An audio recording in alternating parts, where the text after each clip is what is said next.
Hello everyone and welcome back to Phantom Files. In the last episode, I told you the history of the building in Higginsville, and I also showed you what happened during that investigation. I just kept getting more and more scared and creeped out.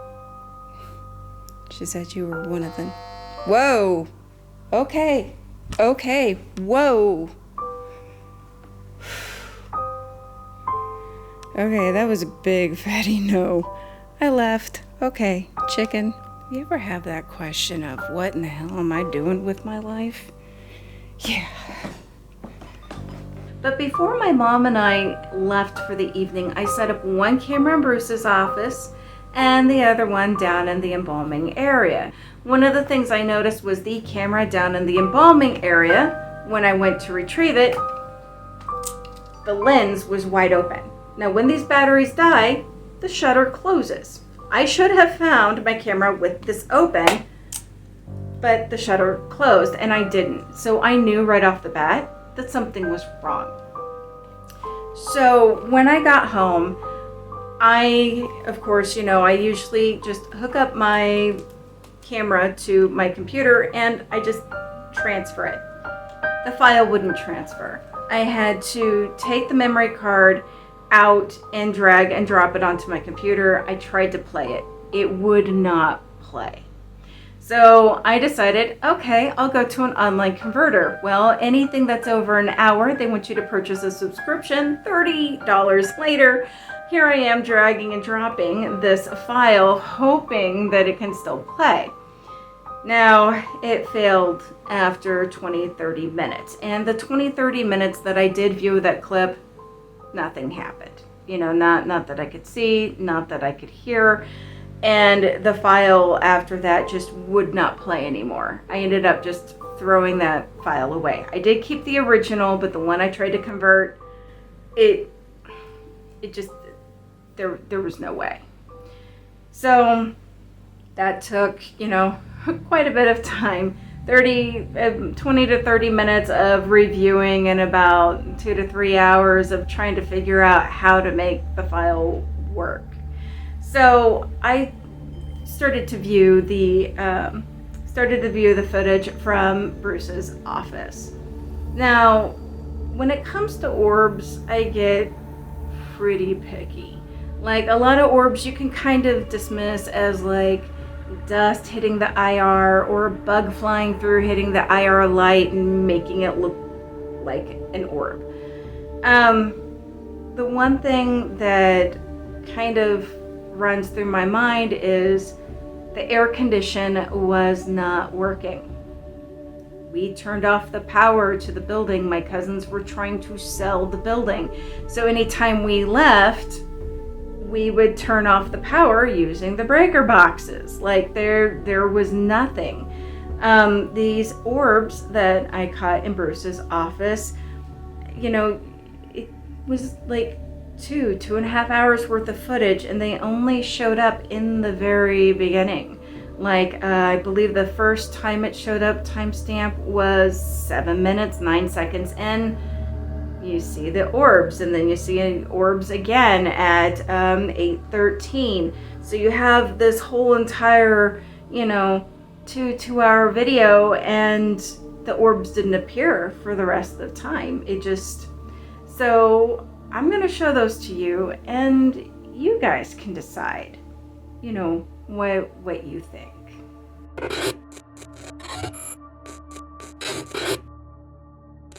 After I had recorded myself for the beginning of this video, I looked back over my notes, and it appears that there were 3 orbs instead of 2. So this first one happened at 7 minutes, 9 seconds.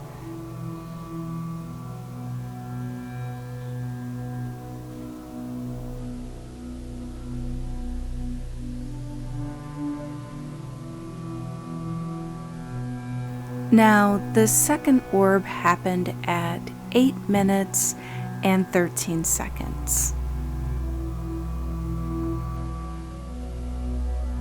The timestamp for this third orb was 52 minutes and 15 seconds.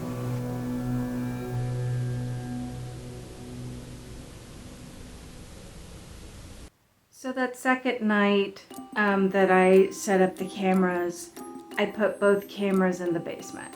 I put one back in the embalming area, and something really, really weird happened as I pull up my camera again. So as I was setting the camera up in the embalming area, I had my camera. It was already open. Something tugged on this. Like, I felt resistance, like yank. And I was like, what was that? It was also attached to a tripod. And, with the legs out, I was about to set it down, and it felt like something took one of the legs and just pulled up on it. It was like toing. I'm just like, what is this? So something pulled up on the viewer, something pulled up on the tripod leg before I even had set the camera down. I'm like, this is really, really weird. Now, the one thing that video caught that the other camera didn't catch during the night, you can hear somebody pacing back and forth. And it sounds like they have a set of keys on them, kind of like a janitor or security guard, kind of pacing back and forth. But the other camera in the basement didn't catch it. Now maybe you're like, okay, no big deal, Maven, but the walls in the basement between both cameras don't go all the way up to the ceiling. There's no doors between them. What one camera caught, the other one should have.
It wasn't just the security guard and those keys that kept jingling that you kept hearing. There were other noises that were happening that the camera in the bombing area caught that the other camera just didn't catch.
So speaking of odd occurrences, about what I was catching down in the basement, the other camera caught this shadow.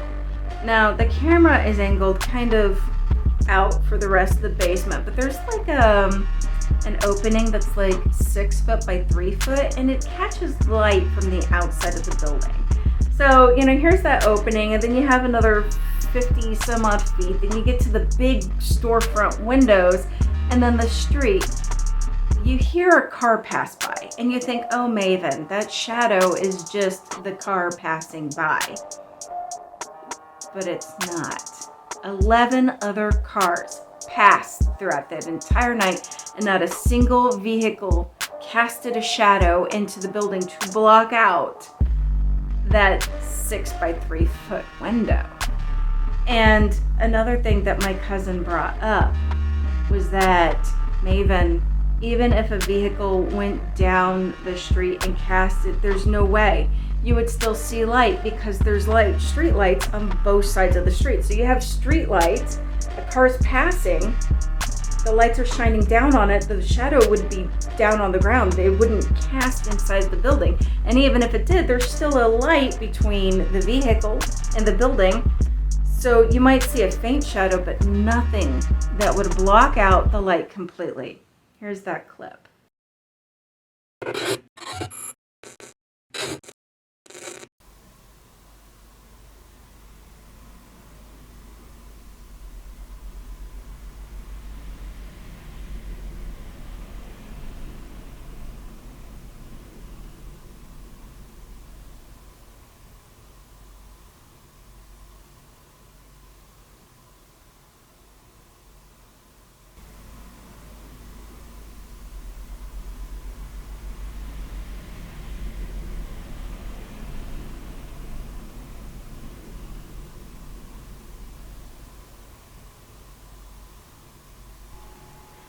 Honestly, I have no clue what that shadow is.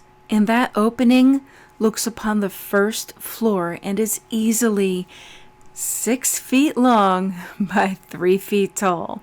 That does not look like a human shadow walking across there. That is something massive. And I can't explain it at all. So I'm not going to have you guys listen to all 11 cars that passed that night, but I'm just gonna show you some examples, like this car passing at 19 minutes and 13 seconds in the video.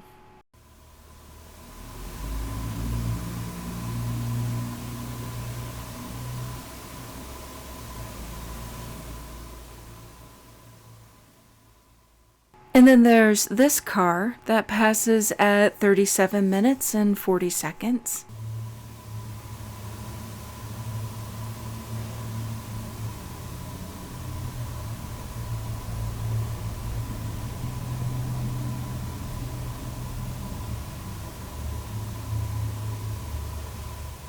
And then the final car that my camera recorded was at 2 hours, 21 minutes, and 21 seconds.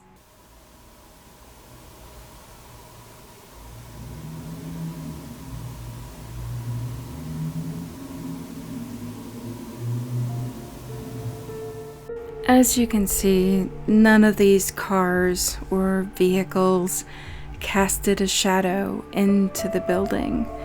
But I would love to hear your thoughts on what you think this is.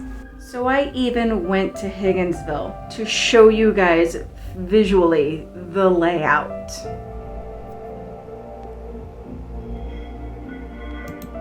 I decided to do a voiceover for this clip because the traffic on the road was so crazy, which is why I'm staring at or filming the sidewalk here.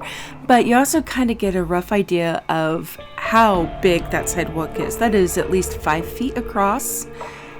And then I'm looking at the parallel parking, which is another 5 feet. I'm kind of taking notice of the length because I'm trying to keep in mind that any shadow from a vehicle from the center of the road not only has to, kind of stretch across the road, but it also has to stretch across the parallel parking, fight through the light of the street light, as well as another sidewalk that is 5 feet across. And this is the front of the shop. And as you can see, off to the right, I'm about to pan over, and now I'm looking at the windows. That's easily like 15 feet across and about 12 feet high. Come on, Maven, show the street light. Show the street light. Oh, don't you dare show the front. Come on, I know that I take a look at the street lights. Yeah, you see the street lights in front of like the city hall. And as I pan over to the right, you see that there is a street light right out front, right in front of the window of the shop. So you know that whatever shadow comes off of a vehicle has to fight through that light, right? And over here, through this window, right here, this front window, and all the way back there. Come on, Maven, show it on the inside. Oh my God, this is so nerve-wracking. Come on, you can do it. Pan back into the window. There I go. See, those rectangles back there are the 6 foot by 3 foot openings that is where the light was blocked. Right in there. And the camera, of course, that shows down into the basement. Exactly right where the camera was. And that is not... Yeah, look at that finger pointing action there. Anyway, now I'm going to show a clip of inside. So not only does any shadow from the vehicle have to stretch off of the vehicle, off of the road, across 5 feet of parallel parking, across another 5 feet of sidewalk, and try to fight against the light of the street light and enter in through the shop window, which is 15 feet by 12 feet. Now it has to stretch across at least 50 feet. 50 feet all the way to that 6 foot by 3 foot opening to completely black it out. And my cousin brought up a good point. She said, Maven, there's streetlights. So even if a shadow came off of a vehicle, there would still be light shining through that opening because there's light between the shadow and that opening inside the building, which means that shadow was most likely inside the building. Later on in that same clip, there's this flash of light. So here I am reviewing this footage. And after staring at something for so long, your eyes kind of matrix, little black spots here, little white spots there. So a lot of times I was like doing like a 10-second rewind to make sure it was just my eyes and not actually in the clip. And this was actually there.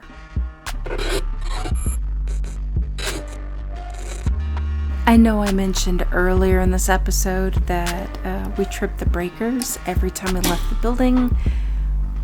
We did that because my cousins were trying to save up on the electricity bill before they sold the building. And so, honestly, I have no explanation for this ball of light. It has its own light source. There is nothing in the building that is generating any form of electricity for this to just... It's like it manifests out of nowhere with no supply of energy. It's just... wow. I don't have words for it.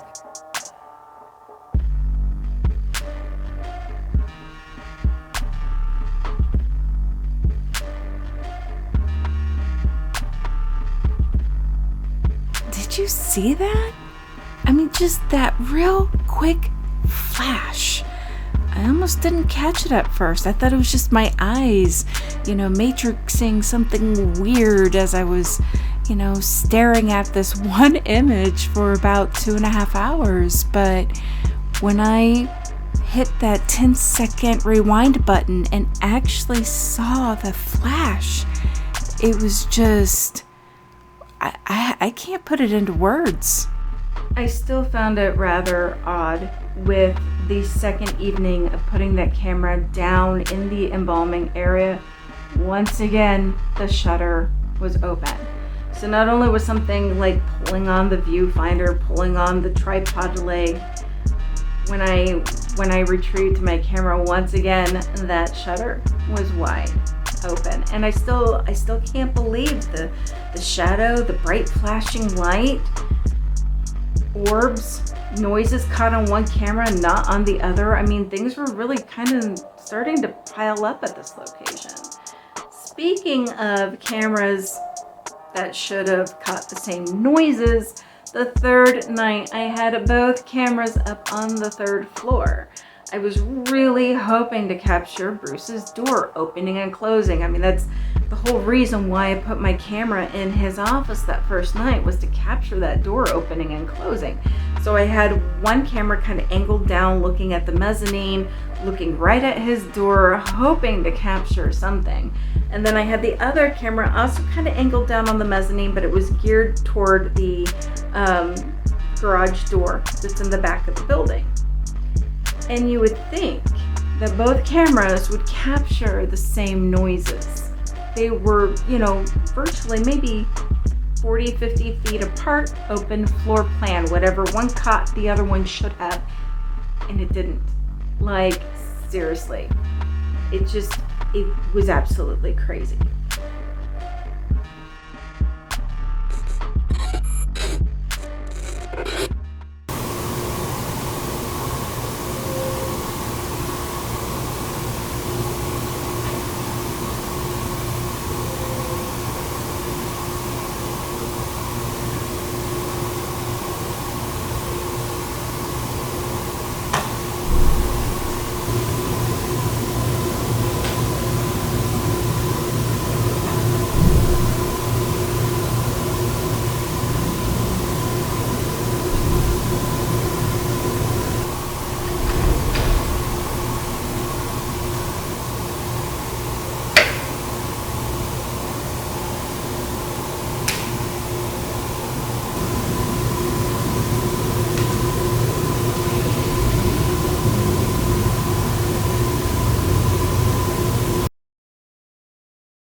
Now, when I first heard those noises, I wondered if it came from the foosball table that's down on the mezzanine.